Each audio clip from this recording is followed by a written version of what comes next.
اللہ الرحمن الرحیم حرمت علیکم امہاتکم و بناتکم و اخواتکم و عماتکم، وہ عورتیں جن کے ساتھ نکاح کرنا حرام ہے، اللہ تبارک و تعالیٰ ان آیات میں ان کا بیان فرما رہے ہیں۔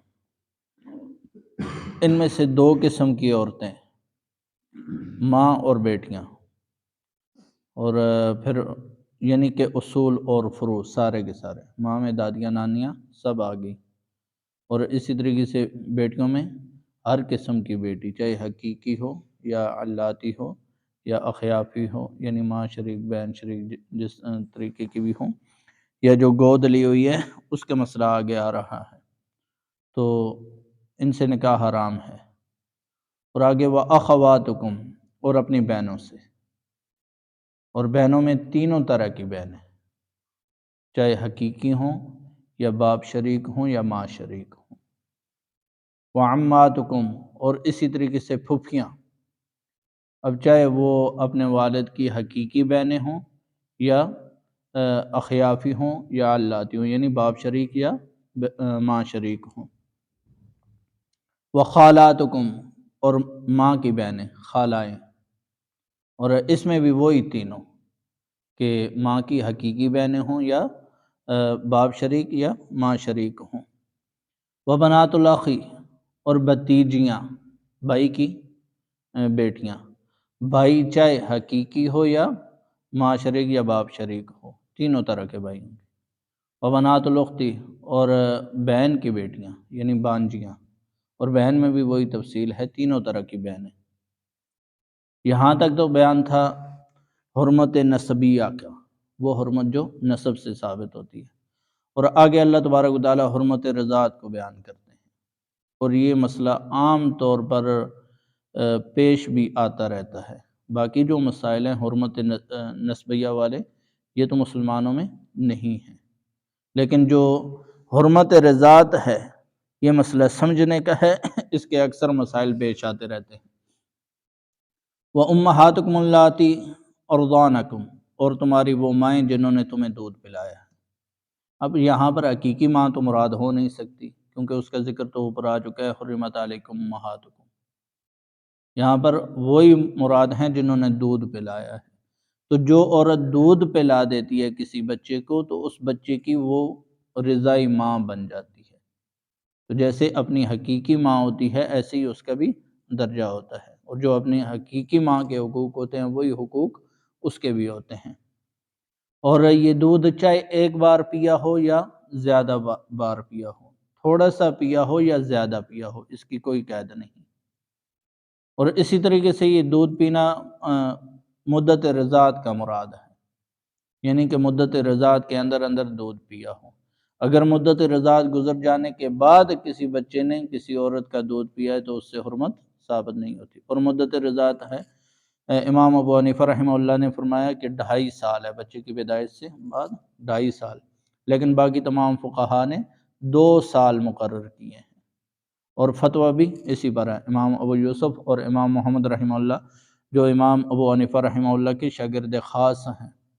ان کا بھی فتویٰ اسی پر ہے کہ 2 سال کی مدت ہے، 2 سال کی مدت کے اندر اندر اگر کسی بچے نے کسی عورت کا دودھ پیا ہے تو اس سے حرمت ثابت ہو جائے گی، اور اگر 2 سال کے بعد کوئی بچہ کسی عورت کا دودھ پیتا ہے تو اس سے حرمت رضاعت ثابت نہیں ہوتی، اور وہ اس کی ماں نہیں بنے گی۔ وَأَخَوَاتُكُم مِّنَ الرَّضَاعَةِ، اور تمہاری وہ بہنیں جو رضاعت سے ہیں، یعنی رضائی بہنیں۔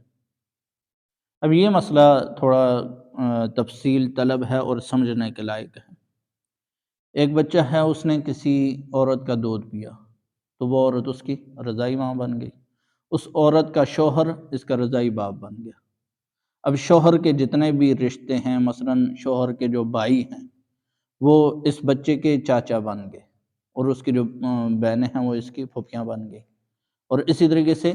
جو عورت دودھ پلانے والی ہے، یعنی جو اس کی رضائی ماں ہے، اس کے جو بھائی ہیں وہ ماموں بن گئے، اور اس کی جو بہنیں ہیں وہ خالائیں بن گئی، یعنی کہ وہی رشتے بن جائیں گے جو ولادت کی وجہ سے بنتے ہیں، اور حرام بھی وہ سب رشتے ہو جائیں گے جو ولادت کی وجہ سے ہوتے ہیں۔ تو انسان اپنے یعنی خاندان میں اور اپنے رشتہ جو رشتہ نسب ہے تو اس میں جن جن عورتوں سے نکاح نہیں کر سکتا تو رضاعت میں بھی ان عورتوں سے نکاح نہیں کر سکے گا۔ حضور علیہ الصلوۃ والسلام کا فرمان ہے یحرم من الرضاعۃ ما یحرم من الولادہ، کہ رضاعت سے بھی وہ سب رشتے حرام ہو جاتے ہیں جو ولادت کی وجہ سے ہوتے ہیں۔ اور مسلم شریف کی روایت میں آپ علیہ الصلوۃ والسلام نے فرمایا ان اللہ حرم من الرضاعۃ ما حرم من النسب، کہ اللہ تبارک و تعالیٰ نے رضاعت کی وجہ سے بھی وہ سب رشتے حرام قرار دیے ہیں جو نسب کی وجہ سے حرام ہوتے ہیں۔ اب یہاں پر چند ایک مسائل ہیں، یہ غور سے سننے کے ہیں اور سمجھنے کے ہیں۔ رضائی بہن بھائی ان کا آپس میں نکاح جائز نہیں ہے، ٹھیک ہے۔ اسی طریقے سے رضائی بہن بھائی کی آگے جو اولاد ہے اس کے ساتھ بھی نکاح جائز نہیں ہے۔ اور اگلا مسئلہ جو عام طور پر پیش بھی آتا رہتا ہے اور اس حوالے سے عام طور پر مفتیان حضرات سے سوال بھی کیا جاتا ہے، یہ سمجھنے کا مسئلہ ہے کہ رضائی بہن بھائی اگر رضائی مثلا زید اور عمر دونوں نے کسی عورت کا دودھ پیا، یا زید کے ساتھ کوئی لڑکی تھی، کوئی بچی تھی، اس نے دودھ پیا، تو یہ جو رضائی بہن بھائی ہیں ان کا نکاح، یہ تو آپس میں بہن بھائی ہو گئے، لیکن زید کے لیے جائز ہے کہ وہ عمر کی جو نسبی ماں ہے، جو اس کی حقیقی ماں ہے، اس کے ساتھ وہ نکاح کر سکتا ہے۔ رضائی ماں تو دونوں کی ایک ہے، اس سے تو حرمت دونوں کی ثابت ہوگی، لیکن زید کسی اور کا بچہ ہے اور عمر کسی اور کا بچہ ہے، تو زید کے لیے یہ جائز ہے کہ وہ عمر کی حقیقی جو ماں ہے اس سے نکاح کرے۔ اسی طریقے سے زید کے لیے یہ بھی جائز ہے کہ عمر کی حقیقی بہن سے بھی وہ نکاح کر سکتا ہے۔ اسی طریقے سے جو اپنی نسبی بہن ہے یا نسبی بھائی ہیں تو ان کی جو رضائی ماں ہو، مثلا کسی زید نے اپنی ماں کا دودھ پیا ہے، اب اس کی بہن ہے تو اس نے اپنی ماں کا دودھ نہیں پیا، اس نے کسی اور عورت کا دودھ پیا ہے، تو وہ اس کی رضائی ماں بن گئی اور اس کی بیٹیاں رضائی بہنیں بن گئی۔ تو اب زید کے لیے جائز ہے کہ وہ عمر کی رضائی ماں یا رضائی بہن سے وہ نکاح کر سکتا ہے۔ اس مسئلے میں عام طور پر اشتباہ ہوتا ہے، تو یہ مسئلہ سمجھنے کا ہے۔ اسی طریقے سے حرمت رضاعت ثابت ہوتی ہے اگر منہ کے ذریعے سے یا ناک کے ذریعے سے دودھ بچے کے پیٹ میں پہنچایا جائے، اگر کسی اور ذریعے سے یا انجیکشن کے ذریعے سے پہنچایا گیا تو اس سے حرمت رضاعت ثابت نہیں ہوگی۔ اسی طریقے سے رضاعت ثابت ہوتی ہے عورت کے دودھ سے، جانور کے دودھ سے بھی نہیں۔ اسی طریقے سے اگر قدرت اللہ پاک کی ظاہر ہو اور کسی مرد کا دودھ نکل آئے تو اس سے بھی حرمت ثابت نہیں ہوگی۔ اگر دوائی میں دودھ ملایا جائے عورت کا، یا بھینس بکری وغیرہ کے دودھ میں عورت کا دودھ ملا کر پھر وہ پلایا جائے کسی بچے یا بچی کو، تو اس سے حرمت رضاعت اس وقت ثابت ہوگی جب عورت کا دودھ زیادہ ہو یا برابر ہو۔ اگر عورت کا دودھ کم ہے تو اس سے پھر حرمت رضاعت ثابت نہیں ہوتی۔ اسی طریقے سے شک کی بنیاد پہ بھی حرمت رضاعت ثابت نہیں ہوتی۔ اسی طریقے سے کسی عورت نے کسی بچے کو اپنے سینے سے لگا لیا اور اسے یقین ہے کہ دودھ نہیں نکلا، یہ اگر اسے یقین ہے تو پھر اس صورت میں بھی حرمت رضاعت ثابت نہیں ہوتی۔ ہاں اگر شک کی بنیاد ہے تو پھر چونکہ یہ حلال اور حرام والا معاملہ ہے تو اس میں پھر احتیاط ہی بہتر ہوتی ہے۔ اسی طریقے سے اگر ایک لڑکے نے کسی لڑکی سے نکاح کر لیا اور بعد میں کسی اور عورت نے آ کر کہا بھائی میں نے تو تمہیں دودھ پلایا تھا، یہ مسئلہ بھی پیش آتا رہتا ہے، بھائی تم دونوں تو آپس میں رضائی بہن بھائی ہو، تو اگر تو وہ تصدیق کریں، اب ظاہر سی بات ہے وہ دونوں تو چھوٹے تھے، ان کو تو پتہ نہیں تھا، ان کے والدین یا کوئی اور رشتہ دار وغیرہ اس چیز کی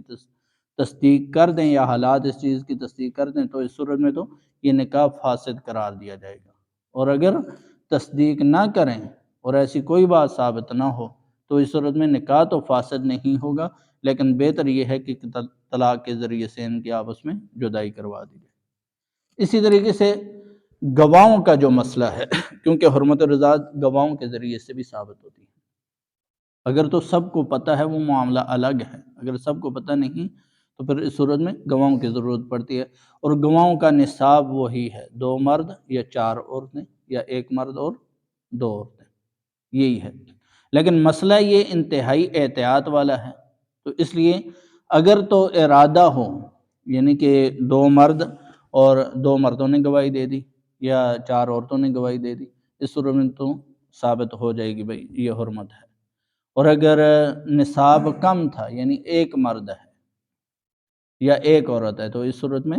حرمت تو ثابت نہیں ہوگی، لیکن اس میں علماء نے احتیاط لکھی ہے کہ احتیاط اس میں ہے کہ اگر کسی عورت کے ساتھ نکاح کا ارادہ ہو،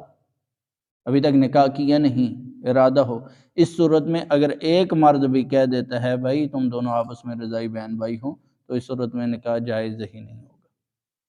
اور اگر نکاح کر لیا ہے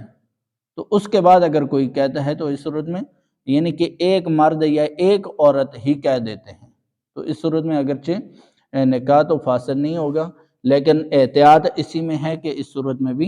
آپس میں جدائی کروا دی جائے،